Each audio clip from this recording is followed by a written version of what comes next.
Mga humadlang sa kasal o pag-iisang dibdib ni Miss Bea Alonzo at Vincent Co. Abay usap-usapan ngayon sa social media. Ito po hindi patungkol sa usaping prenup. Aba, may mga naglalabasan na pong mga issue. Sa totoo at legit na dahilan ng kanilang hiwalayan, wala naman palang kinalaman ng prenup.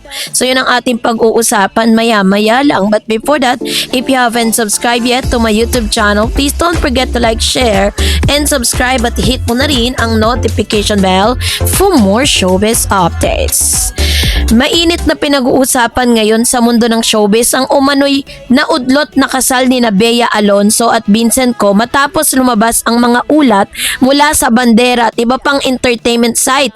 Ayon sa mga kumakalat na balita na tila hindi raw natuloy ang planong kasalan ng dalawa sa Spain dahil sa isang isyong personal at legal na sinasabing naging kontrabida na sa kanilang relasyon, which means hindi lang basta pala ito patungkol sa prenup or ano pa mang intriga, pero meron pala silang tinatawag na the so-called kontrabida between them. Si Bea ay isa sa mga pinakasikat at pinakamagaling na aktres sa Pilipinas at kilala siya sa kanyang mga matagumpay na teleserye at pelikula sa loob ng mahigit 2 dekada sa industriya. Samantalang si Vincent Co naman ay isang negosyante at kabilang sa pamilyang may-ari ng Pure Gold chain of stores noong mga nakaraang buwan. Naging usap-usapan ang kanilang relasyon matapos mapabalitang seryoso na umano ang kanilang pagmamahalan at posible nang mauwi ito sa kasalan.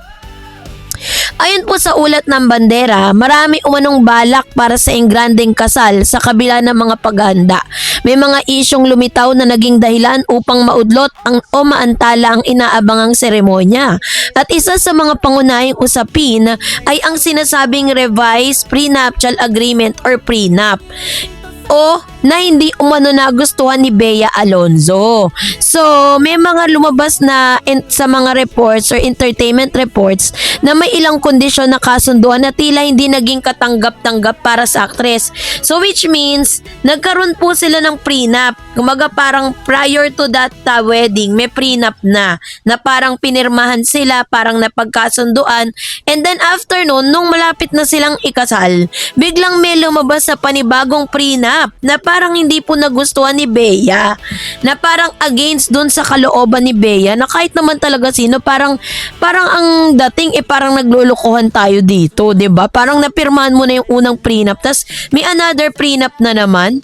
Bagamat walang direktang kumpirmasyon mula kina Bea at Vincent, maraming nagbigay ng kani-kanilang opinion sa social media at may ilang nagsasabing normal lamang ang pagkakaroon ng prenup, lalo na sa parehong dalawang pamilya kung saan sila po ay may masasabing malaking ari-arian ang dalawang taong ikakasal. Ngunit mayroon din namang naniniwalang mahalagang pag-usapan muna ng mabuti ang lahat ng detalye bago tuluyang magpakasal upang maiwasan ang problema sa hinaharap.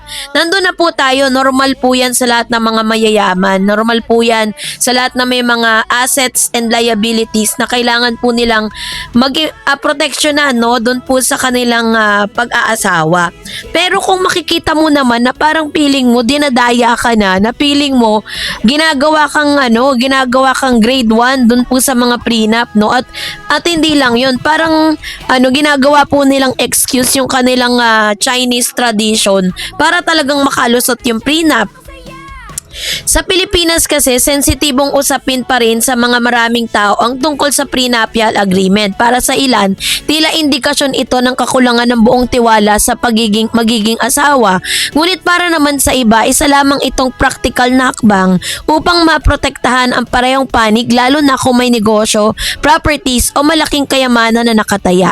Sa kaso ni Bea at Vincent, marami ang naniniwalang posible na naging komplikado ang usapan dahil parehong kilalang personalidad at may kanya-kanyang pinansyal na responsibilidad ng dalawa.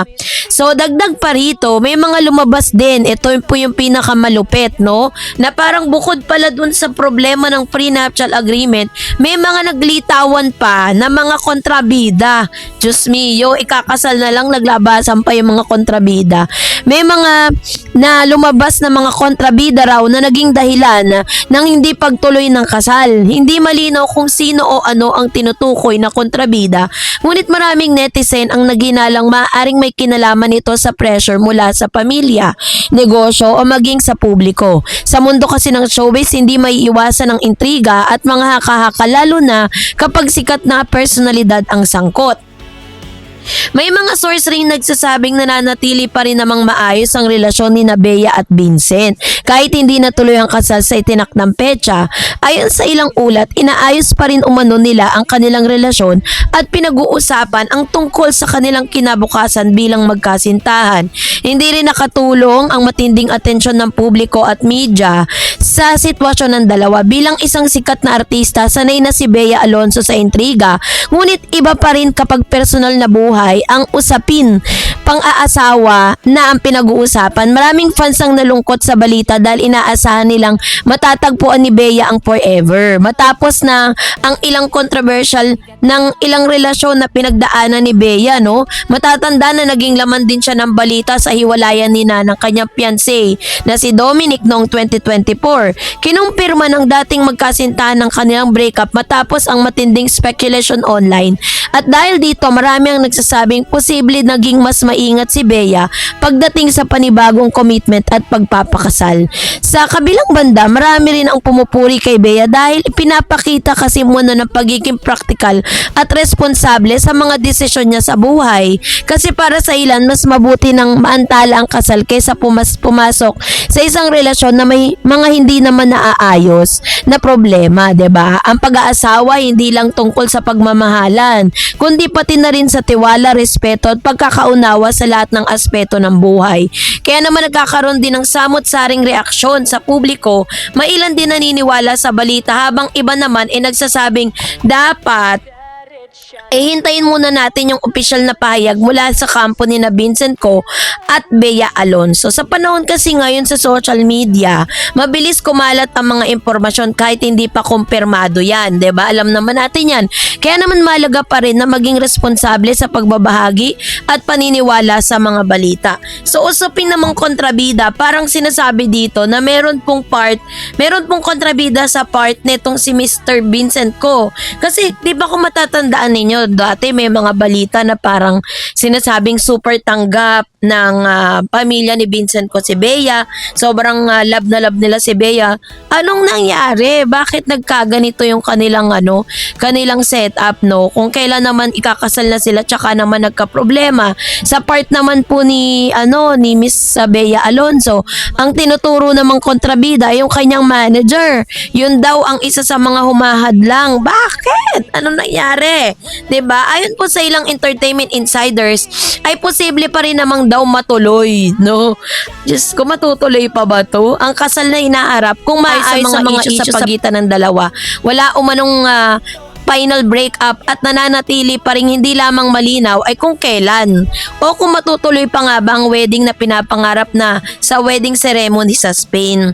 Siguro po, no, talagang kung ako sa kanilang dalawa, kung talagang mahal nila yung isa't isa, hindi na po nila yan na parang papasukan pa ng mga prenup, ganyan, 'di ba? Kasi parang sa bilang isang Pinoy, 'di ba? Bilang isang Pinoy wife, parang pag diskumpiyado ka dun sa katapatan ko Parang wala kang tiwala sa akin na parang pakakasalan lang kita dahil sa pera mo Parang ganun yung lumalabas, 'di ba? Kaya kahit naman talaga sino, masasaktan, 'di ba? Although si Miss Bea Alonzo is considered one of the powerful women dito po sa bansa natin dahil ang dami niya na pong na-achieve, 'di ba? Mayaman din po si Miss Bea. Napakalaki po ng kanyang lupain, napakalaki ng farm niya at nagsimula siya from the scratch at doon po talaga siyang nakaahon base po sa kwento ng kanyang buhay.